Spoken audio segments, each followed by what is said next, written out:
Welcome, everyone. Just going to give a few moments before we begin. Let all of our participants join us. See the number going up there. So we'll get everybody some moments to get started.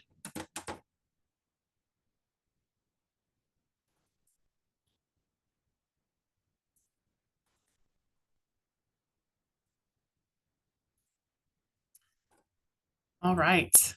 Well, again, welcome, everyone. My name is Odette Falone. I am Inspired Instruction's Director of Consultant Development.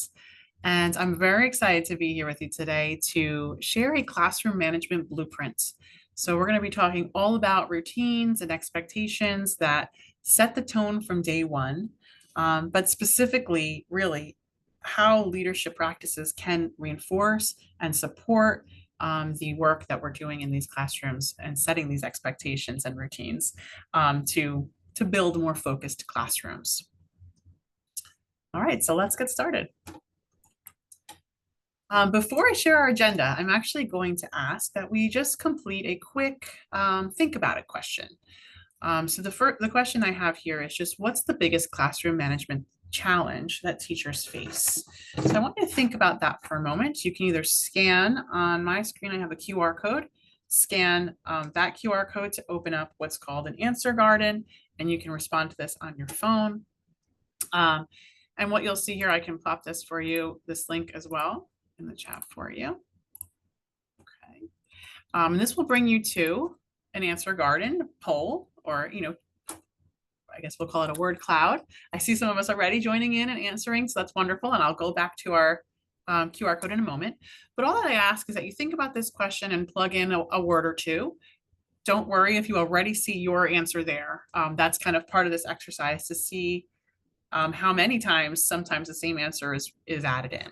So let's take a moment. I'm going to go back to my QR code if you want to scan and tell me, what are some of the bigger challenges that we're facing in the classroom with regards to classroom management?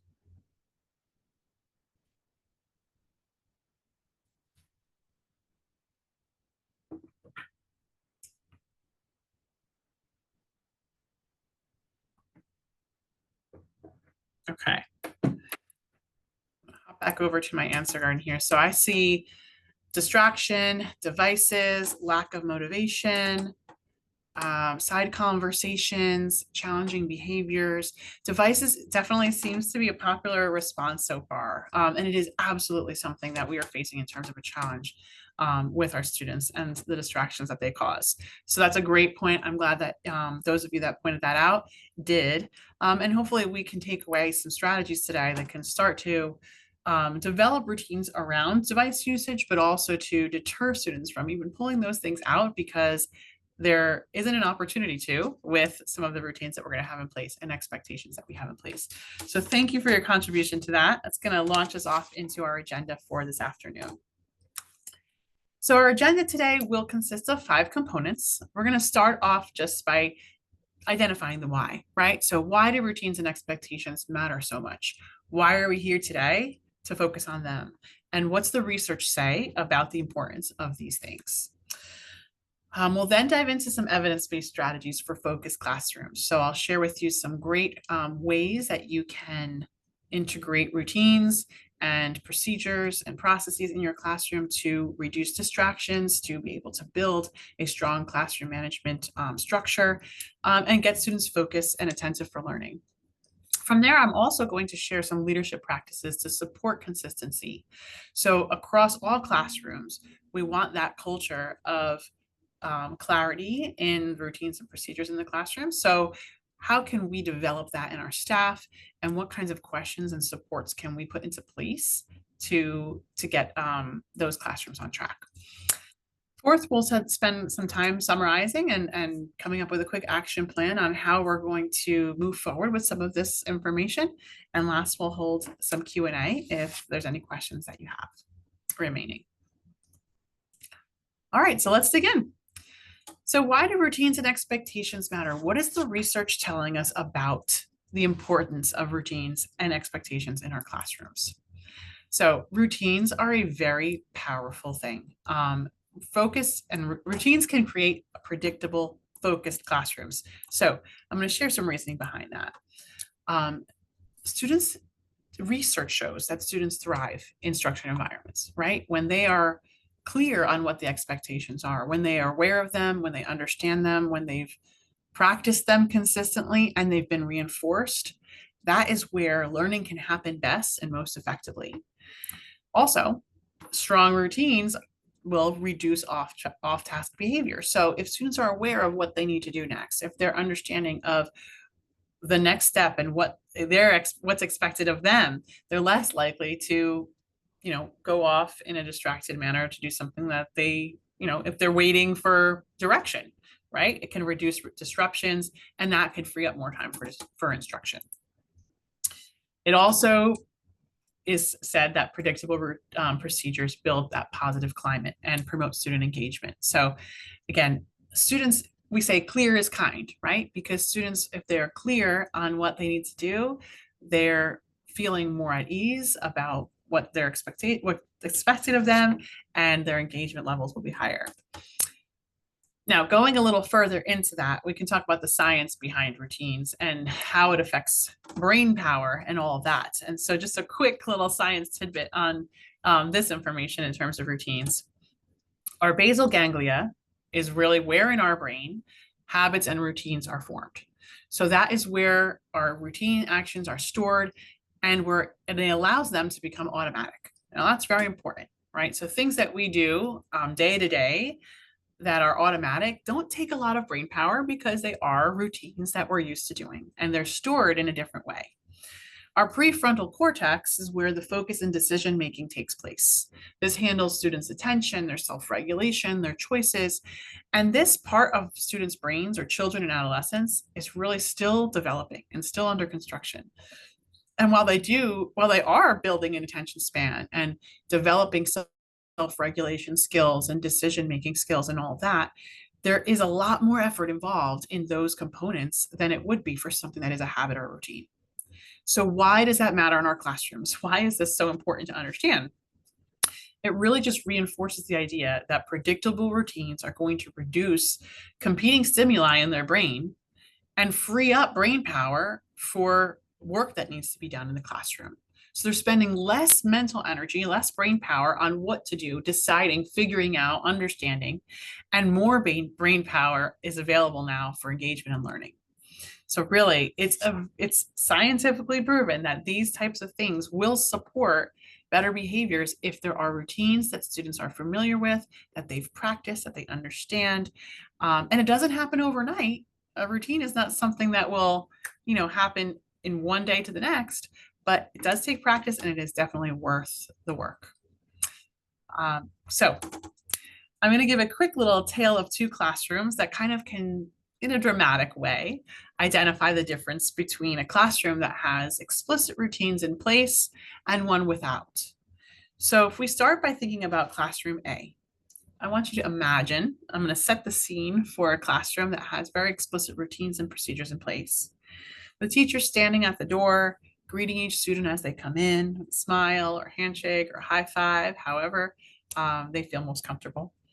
And as students are entering the classroom, they go straight to a material station, they pick up the day's handout, they proceed back to their assigned seats. On the board, there's a do now assignment projected that tells them exactly what they need to do with that handout. And within the first couple of minutes, students are seated, the materials are out, they're working silently on the prompt, whether it's a math problem, a journal question, vocabulary review, what have you. From there, the teacher circulates the classroom, checks for readiness, praises students who are on task, saying things like, oh, I appreciate how quickly you got settled and got started, and then gives a 2-minute warning before transitioning to whole class instruction. So that's classroom A. And in there, I'm sure you heard many different things that were set previously, explicitly, routines that students were accustomed to. Now, if we move to classroom B, let's say without clear routines in place, when the students are entering the classroom, the teacher's still at his or her desk, right? Organizing the materials. And some students walk in quietly, some might linger in the hallway, some are chatting with each other. They're kind of shoving their way into the classroom, rushing to their seats. Students are unsure whether they need their notebooks or devices or handouts. Some of them ask, what do we need today? And then others are just kind of sitting down without any supplies in front of them. Someone notices that there's a pile of papers on the teacher's desk. So some students crowd around, grab them. There's noise, a little bit of confusion. Several students are talking loudly. They're waiting for the teacher's attention. One of them starts drawing on the board. Another one's scrolling on their phone.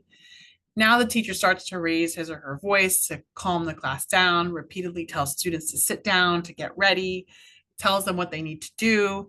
And at this point, nearly 5-10 minutes even has passed before the class starts to settle, and several students are already starting the day distracted before the lesson starts, and the teacher is visibly frustrated. So again, a little bit of a dramatic case study here, but just to say that the presence or absence of routines really directly shapes student focus. It sets the tone for the day. It affects teacher stress levels and the academic engagement that they're going to demonstrate once the lesson begins. So having said that, I want you to just think to yourself, what tone do you want to set in your classrooms this year? Whether you are a classroom teacher or a leader leading a school full of classrooms, what tone do you want to see and set in your classrooms? So some examples could be calm, successful, respectful, engaging, or focused. And all I'll ask for you to do is just jot down one word on a Post-it note or somewhere near you on a notebook that is how you would describe the tone that you'd like to set for classrooms this year. And once you do that, put that word somewhere that you'll see every day as a reminder of that tone that you want to set. Always coming back to that as your main focus for what you'd like to continue to sustain throughout the remainder of the year and beyond. Okay, so keeping that word in mind. I'll give you a moment to do that before we move on.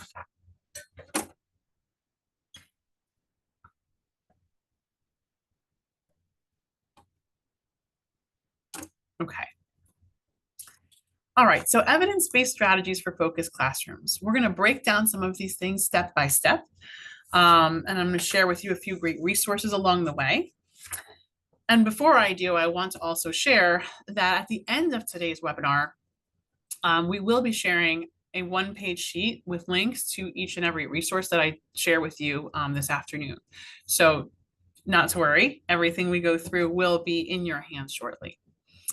So to start, I'm going to outline 3 key steps for explicit routines. So even going a step before a routine is in place, it takes a process and a routine to set a routine as well. Okay, so these steps are as follows. The first is to actually identify the critical routines that you need. And it might go without saying, but sometimes we don't realize that a routine is really needed until the year starts and you realize there's a little bit of chaos in some area. So taking that time to do forward thinking and identify where you typically see distractions taking place and where there could be a routine in place that could provide a little bit more clarity on what you expect as the educator from the students. So just a couple topics for examples, and I'll get much deeper into that in a moment, but things like how students are entering and exiting the classroom, general classroom routines like how students are moving about the classroom or asking to leave the classroom to get a drink of water or go to the restroom, transitions from one subject area to another or from using devices to not using devices. Sometimes those transitions are really where distractions tend to thrive and time on task gets lost. And finally, academic. So things like academic discourse or how to ask for help. We'll go a little bit deeper into some of those critical routines, but the first step for setting is to identify what it is that you want to outline for your students and then how.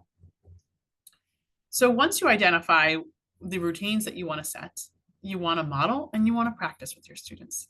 So just as many of you, I'm sure, have heard about the I do, we do, you do protocol for teaching students academic content, it works exactly the same way for routines that you might want to demonstrate to your class. So you start by demonstrating to them, physically modeling to them and showing, okay, if I were a student entering the classroom, this is the process that I'm going to take. I'm going to walk up to this area. I'm going to find my morning work assignment here. I'm going to take this. I'm going to put my homework in this bin, and then I'm going to go to my seat. Act it out. Show them what they should be doing. Then you can get them to practice it. Physically get up out of their seats, practice with you, and you can give feedback as they're walking through. Even with students, it's nice and fun for them to show you the opposite of what you're looking for. So if you can say, okay, yes, this is what I expect. Now, show me a class who's not following these routines, and have them demonstrate that too. So they really can differentiate what's okay and what's not okay. And then finally, the you do component. Once they are ready and able to practice this on their own and to perform this routine on their own, you allow them to start to use that routine in the classroom. The most important component of that is then to reinforce. So once students are engaging in a routine, you want to consistently provide positive feedback, and don't think that a routine can just be set and forgotten. That is something that does happen often, where a routine gets going, it's working nicely, and then it falls apart, and then you're back at square one. So reinforcing with feedback is so important, as well as reviewing and reteaching. There's going to be certain times of the year where students get back from a long break. And before you expect that they're going to remember exactly how you want things done, you might want to pause and say, okay, let's review. What does it look like when we're in small groups? What does a transition look like? Review it, practice it again if need be, and make sure that students are clear about the expectations and the routines that they have in place.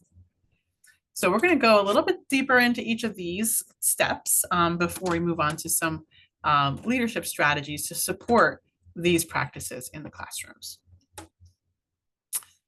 So the first component, or the key step, as I mentioned earlier, is identifying critical routines. I have a little bit more here than I did on the last slide in terms of fleshed out areas that a routine would serve well. But this is by no means an all-inclusive list. I have a link here that I'll share with you in a moment. Like I said, will also be shared at the end of today's session, that identifies even further, going ahead of myself here, that identifies even further more routines and procedures that might be beneficial for your classroom. This goes deeply into, morning routines, transitions, end of day routines, things that you may not realize would benefit from a routine or a process in place. So identifying some of those things and thinking through them is so important before those first days of school, so you are able to demonstrate, because those first couple of weeks of school are really where students are giving you their fullest attention. And if you get those routines ingrained in their minds before month 2, you're going to see a much smoother start in terms of classroom management. So some topics here that I have outlined: the enter and exit. Thinking about how are you taking attendance? How is lunch order being taken? Are students involved in that? And if they are, how are you informing them of that process? How are they storing or packing up supplies? What kind of opening assignment routines do you have? Like I described earlier, maybe there's something posted on the board every day, or papers are in a certain pile each day and they know exactly where to go to find them. Same thing with capturing homework. At the end of the day, it tends to be that mad rush to kind of pack up your things and go when students are forgetting things consistently and you notice that it's becoming a problem. Well, maybe a procedure or routine in place where homework is already posted. You stop at a certain point of the day every single time. You ask them to capture it in their agenda, and you have a homework checker walking around to make sure each student has the supplies that they need to bring home with them, so they don't forget any of their workbooks or any of that. Something that's going to kind of fill in that process to make a more successful turnout.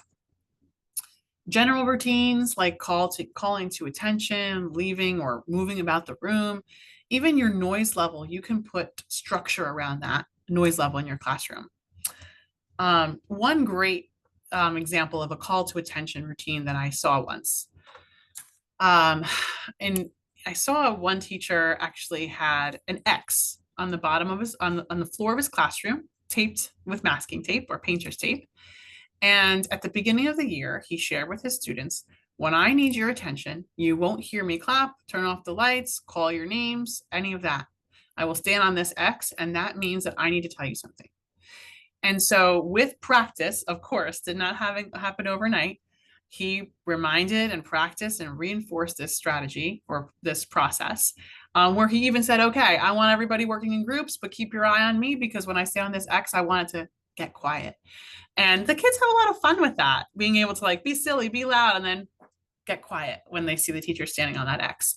Eventually, it became ingrained that when they saw him standing there, that was the signal that he needed them to stop talking and give them their attention.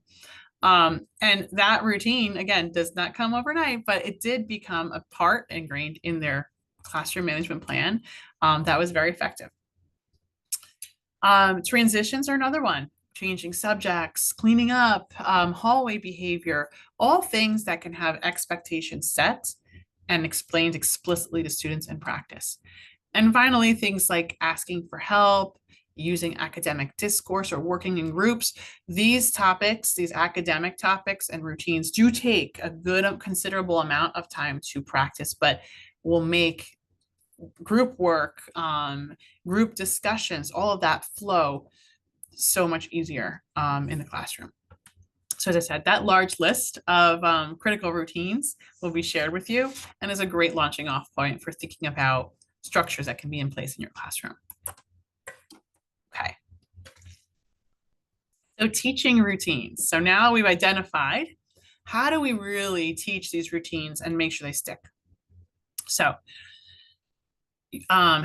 we obviously want to start by explaining what the routine is. So in those first days of school, state to students, explain to them, demonstrate and model what the routine looks like, what your expectations are, what the opposite of your expectations are, and post that on a wall once you've gone through it. Post it on an anchor chart that captures what those expectations are.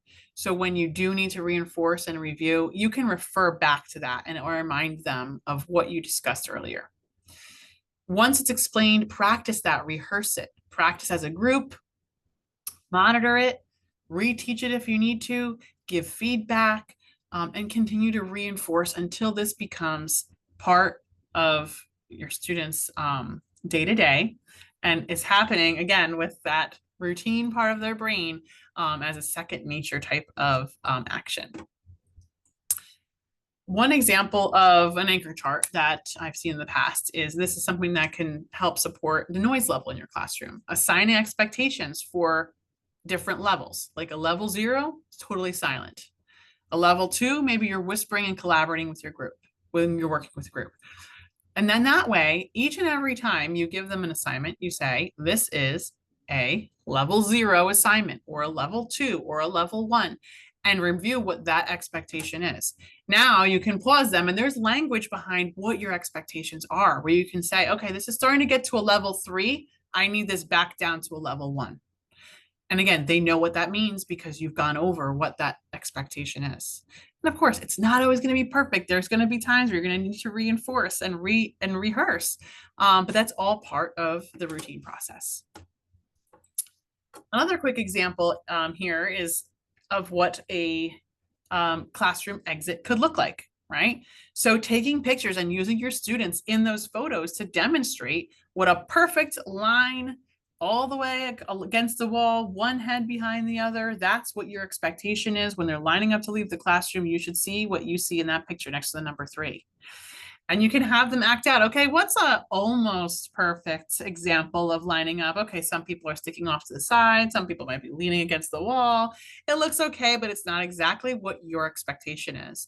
And then, yikes, that last one, students are all about the room. And that is not what you're looking for when we're exiting the classroom. So repeatedly ingraining these things and using those visuals, again, is another reinforcer for students. Posting something like this right by the door gives you a quick way to reinforce and re-describe your expectations if you're not seeing what you are hoping to see. Okay. So a couple of examples there. And just to kind of close that part out, just to bring back the attention to how effective routines require that consistent attention. I can't stress enough how important it is that routines are laid out in the beginning of the year, but also equally as important is how they must be rehearse and, attention has to be given to them throughout the course of the entire year. It's not a set it and forget it type of situation. So when you're setting out, your different classroom management strategies and setting out your routines for the layout, your expectations, your behaviors, you want to make sure that you're focusing on these last pieces here and giving students that behavior specific praise, identifying and affirming when you see that the routines are being followed. Also just actively supervising it all the time, making sure that you're seeing things, because if you start to let a routine get loose, it will quickly turn the other way. So you got to keep those routines tight. You also want to give reminders about what behavior is expected, reminding students what to do, and consistently responding to those expectations and keeping instruction going if needed. Okay, so just reinforcing the idea that it's not a one and done type of situation, that it's going to take continuous work. But the value is beyond, the value is very high in that area.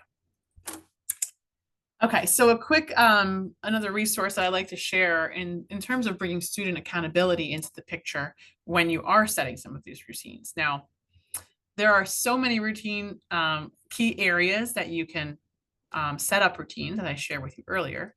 And a lot of those you can get students involved in setting the expectations for their classroom. Students know how they learn best, and that is information that you can have them offer you to describe, what does a great classroom environment look like? What does it sound like? What does it feel like? Have them start thinking about what is a place that you want to be in order to do your best work and to be your best self. And, without you having to feed all of that information to them, a lot of times they will give you that information. They know what's important and what's valuable for them in terms of, how their classroom should function. Now, of course, if they're given the opportunity to behave in the opposite way, it's not to say that they won't, but you can start to build that accountability by saying, look, you as a class shared with me that a class should sound like this to do our best work. So let's bring it back to where is best. So this classroom contract is student-led. It gives you the opportunity to jot down some of those things that students can share with you. And then they can as well give you information. Okay, as a student, it's my responsibility to what? Students have responsibilities in the classroom that they're, we expect that they're going to be active members of our classroom environment. So what kinds of things are they responsible for? And then as a teacher, they can outline some things that they expect from you as well. And then at the end, you sign that and you kind of use that as a real stakeholder for you in the classroom, where you might take a compilation of what students have written down in this section, or even create an anchor chart of what you see in this kind of Y chart here and post it up and refer back to it. Use that to be your reinforcement for the rules or the procedures that you set in your classroom. And really getting students involved in that is a nice practice. Okay. So our final piece here that I'd like to share are some leadership practices to support this consistency. So how can we support teachers as they begin those first days of school and implement some of those things that we just discussed? I'm really excited to share some of these ideas that deal with some great questions and activities that can be injected into staff meetings, to PLCs, even into general conversations that can get teachers thinking about the work that they're doing and what's at stake if those types of routines and procedures aren't in place. So I'm going to share here just some leadership moves that can be tried to start to support some of this consistency. So the first is just to align expectations across grade levels, right? Now I say just, but that is a big project to do. Making sure that across grade levels in the building, that expectations are similar, that from one classroom to the next, in second grade, let's say, from one classroom to the next, there's not two different, completely different classrooms taking place. We don't want a classroom A and a classroom B, right? We want to have that consistency across. And some ways to do that are to, do those walkthroughs early on in the year. Quick 5 minutes in each classroom to kind of identify where there may be opportunities for growth in some areas of classroom management. Now, this classroom management observation checklist is really strictly focused on the first weeks of school, building the focus on routines and procedures. So it gives some look fors, and it's not necessarily for you to check off each box, but really to identify where you see there is clarity for expectations or consistency in implementation or a positive classroom tone. And you can start to identify where there might be opportunities, like I said, for growth in certain areas. Maybe you see that there is a routine in place, but that it's not being followed through or reinforced. Maybe you see that you hear there is a routine in place, but there's not visual aids that support it or cues to reinforce those routines. So some areas of things that you can look for, and then it provides you with some an opportunity to just jot down strengths that you observe, and then some actionable steps that can be shared, even if it's one quick tip that you can discuss with the teacher to kind of move them forward in that direction. So that's a resource that we'll share with you at the end of the day. So something, again, giving those bite-sized pieces of feedback is really important, because there may be a number of things that can be supported, but one change in an instructional strategy or one routine that's added to a classroom's process or procedures can really ripple into a lot of impact. So really keeping it focused on a specific actionable piece of feedback, and then checking in and saying, okay, did you get a chance to try that out? How did it go? What worked? What didn't work? And modeling some school-wide expectations in staff meetings. So demonstrating some of these things, touching into some of what you saw in those walkthroughs, and maybe modeling something that a strategy that can be used, modeling some routines and procedures in your staff meetings to demonstrate how it could look in a classroom. But specifically, I'd like to just share this connect the dots activity, which really is to be able to provide, your teachers with the ability to think about the why or what's at stake if your students are unaware of the expectations within the first few days. So really to connect the dots between why is it so important, what could happen to my classroom, to my student, progress if I'm not taking the time to outline routines or set expectations. If students are unaware of what I expect from them, what's at stake. So giving them a time to connect those dots and think through with each other and with their colleagues, what could happen down the line, or down, if thinking forward to December or January, what their classroom could look like if those are not set within the first few days of school. Sometimes it really just takes that time to connect the dots as to the importance of something before it really clicks into place. Another really great activity is an experience vault, and I encourage you to be able to hopefully share this, and whether it's in a staff meeting and you're doing this all in person, maybe on a whiteboard or in a chart paper, or you share this link with your staff and have them do this virtually. Either way, it gives them an opportunity to share their classroom management successes. So this sheet, and as I will share this with you, can be copied and shared with your staff if you'd like to use it. And what it does is that it offers them the opportunity to describe a challenge that they've encountered in the past with classroom management and how they addressed it, and then what successful strategies or interventions they can share with the group. So this could be a great learning tool and a collaboration tool within your staff, whether you share this virtually and have them fill this out one box before their next meeting or before a PLC, or you bring this question up and have it be a discussion starter in a faculty meeting where they're putting Post-it notes along the wall and kind of answering these questions. Either way, however you're able to engage your staff in these conversations, that's great, because again, they're sharing the experiences they have with each other. There's so much knowledge and so many good things happening in your school. So those successes should be shared. And many people are experiencing the same challenges. So it can be very helpful to hear how a neighboring classroom or a veteran teacher or even someone new who tried something different and exciting can impact each other. Okay. So how can a single classroom routine lead to positive change in each of these categories? This is another question that if you open this for discussion in a faculty meeting or in a PLC, it can really bring out a lot of clarity as to the importance of, again, even one single change in a routine and how the positive impact that it could have. So I imagine this activity being, again, in person, maybe with these three categories posted across the room and teachers with post-it notes to respond to it. But you want to have them think about how can changing a single routine, let's say, for example, an opening assignment or a do now routine or entering the classroom, routine for entering the classroom, how will that lead to student progress? How will that change student progress? How will that change your teaching effectiveness? And how will that change the classroom culture?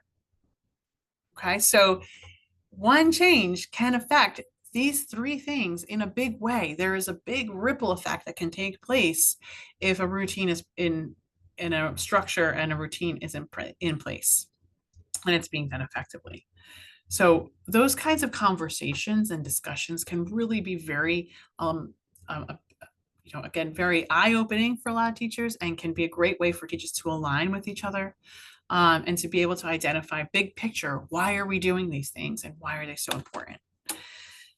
And then just again, bringing into play Guskey's logic model, right? You have this kind of conversation, you maybe have that experience vault and some professional development going on with conversations with their colleagues. That's going to lead to change in teachers' classroom practices, even if it's one small change. And that's going to lead to change in students' learning outcomes. And that will eventually lead to change in teachers' beliefs and attitudes, right?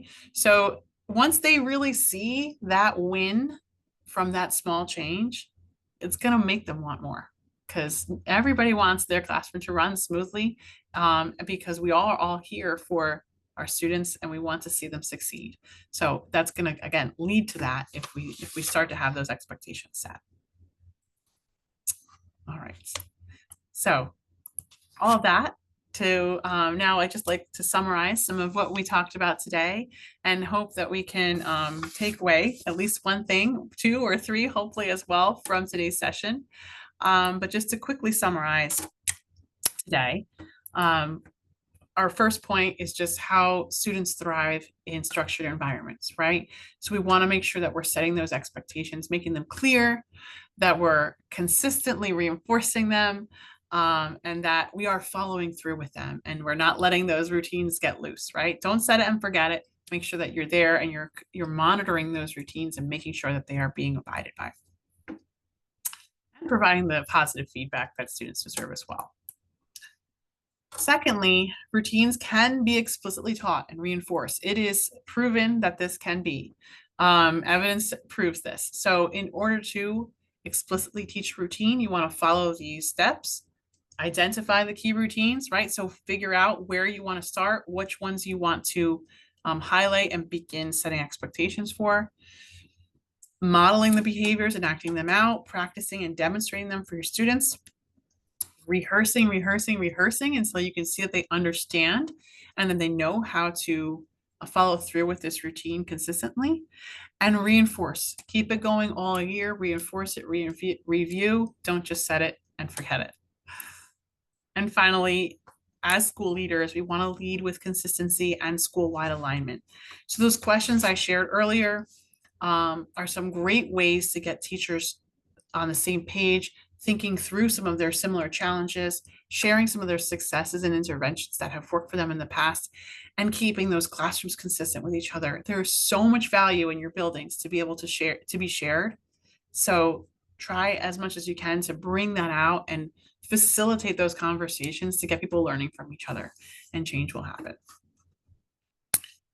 So a quick thought provoker there before we wrap up is, what will be your first leadership move for supporting classroom management at the start of this year? So whether you decide to start by, connecting those dots in a faculty meeting or in an early PD. Maybe you ask about, you know, for your teachers to share their experiences together, or maybe you begin with some of those walkthroughs and kind of pointing out some of those actionable bite-sized steps that you can get started on. But think about what your first leadership move will be, and jot that down for yourself. And hopefully that will be your first step into moving forward with positive classroom management in your classrooms this year. I want to thank you very much for your time and attention. I will be here for Q&A. If you have anything, you can plug them into the chat. But my name again is Odette Falone. I provided my email address for you here, odette.falone@inspiredinstruction.com, and our website. Please feel free to reach out if you have any additional questions, if you'd like support in this area, and additional information and resources. But again, I appreciate your time and thank you so much for joining me today to speak about our classroom management blueprint. Thank you, everyone. And don't forget, you will receive that resource. It will come directly to your email, so keep your eye out for that. And again, I appreciate your time.